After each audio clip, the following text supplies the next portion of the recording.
I started making art again after about 20 years of not making art. I had to disassemble a lot of stories that I had made up about what it means to be an artist.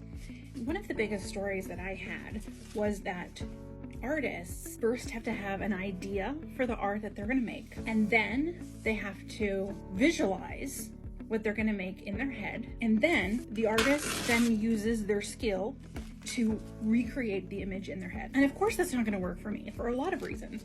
One reason being that I have aphantasia, which means I don't really see things in my head. I can see them a little bit, but it's not clear at all. It's really fuzzy. I can't keep an image in my head. Like if you tell me to picture an alligator, I can kind of get the essence of an alligator. I can kind of feel the scaliness of the bumps of the alligator, but I can't just draw the alligator because I don't know what it looks like. I can't see it. And so if I can't do that, then I must not be able to make art, because artists have to be able to do that, and I can't do that. Another thing wrong with this story for me is that I don't do anything with a plan.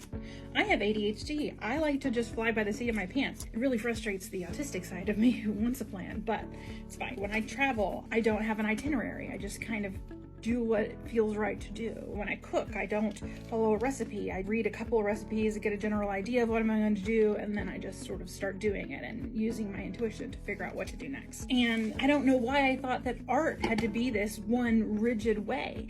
Even though, I've studied art my whole life, I know that's not what art is. Logically, I guess I knew that. But for me, in my situation, I saw, you have to do it this way. You can't do it this way, therefore you are not an artist and you can't be one. And that was a major story I had to let go of. I had to write a new story, and I had to figure out what art looks like for me. And what art looks like for me is not pre-planned. It's not an idea conception, visualization, and then creation of the thing you visualized. It is sort of co-created as I go. I make something and then I just let my intuition tell me where to go next. And